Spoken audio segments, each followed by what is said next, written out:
Question 33. An experiment to find a percentage of oxygen in 150 cubic centimeters of polluted air is shown.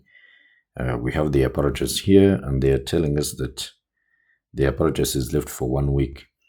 After this time, the volume of the gas in the measuring cylinder is 122 cubic centimeters. What is the percentage of oxygen to the nearest whole number in the polluted air?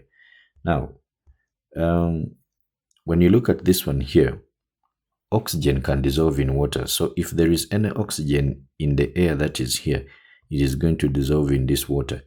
Now, the remaining volume here contains no oxygen after that time. Okay, so meaning the volume of oxygen that actually dissolved in the water is going to be equal to 150, the original, then minus what is remaining here. Okay, and this one is going to give us 28. I think it has to be 28 cubic centimeters. So that means the percentage of oxygen is going to be equal to this 28, then divide by the total, which is 150, then times 100. And then what do we get here? 28 divided by 150, then times 100. This one gives us 18.6 recalling, which is actually 19% to the nearest whole number. So the answer has to be A here. Question 34. Nitrogen monoxide and carbon monoxide are both removed from the exhaust gases of a car by a catalytic converter. Which statement describes how nitrogen monoxide and carbon monoxide are removed by a catalytic converter? Now, the rationale or the reason as to why they do this is to reduce on the production of nitrogen oxides into the air, because when nitrogen oxides are produced into the air, let's say they produce nitrogen monoxide, it can react with the oxygen in the air to produce nitrogen dioxide. Now, nitrogen dioxide is a catalytic oxidizing agent.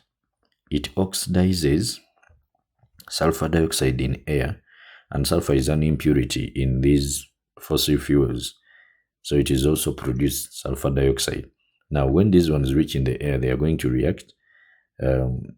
We shall get sulfur trioxide. It is oxidized to that, and then nitrogen monoxide. So this nitrogen monoxide actually can react with more oxygen, which is in the air, to give you more nitrogen dioxide. So if you still have more sulfur dioxide, they are going to react and the process continues. You see? Then this sulfur trioxide can react with the water in the atmosphere, and then you form the sulfuric acid.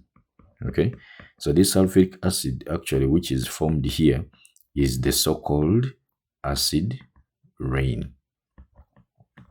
You see that? So in these cars, they put catalytic converters to reduce the production of nitrogen oxides. Okay, especially that nitrogen dioxide, because it is the one that oxidizes the sulfur dioxide to give you the sulfur trioxide, which reacts with the water to give you the acid rain. Okay, all right. Now let's look at the options here. Which statement describes how nitrogen monoxide and carbon monoxide are removed by the catalytic converter? Actually, the reaction that takes place is this one. Nitrogen monoxide reacts with carbon monoxide, then we get carbon dioxide plus nitrogen. Okay, now to balance this one, nitrogen is 2, so I will put a 2 here. Now I will put a 2 here to make oxygen 4, such that I put here 2 to also make it a 4, and then carbon will also be 2 here and then 2 here.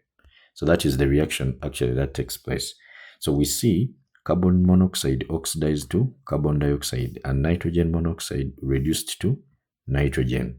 Okay, now let's look at the options. So they are saying nitrogen monoxide and carbon monoxide are both reduced. Of course, this is wrong. This is also wrong, but they are both oxidized. Nitrogen monoxide is oxidized. And no, it is reduced. Okay, it is reduced, and carbon monoxide is oxidized. That's what I've just talked about there. So our answer here has to be a D.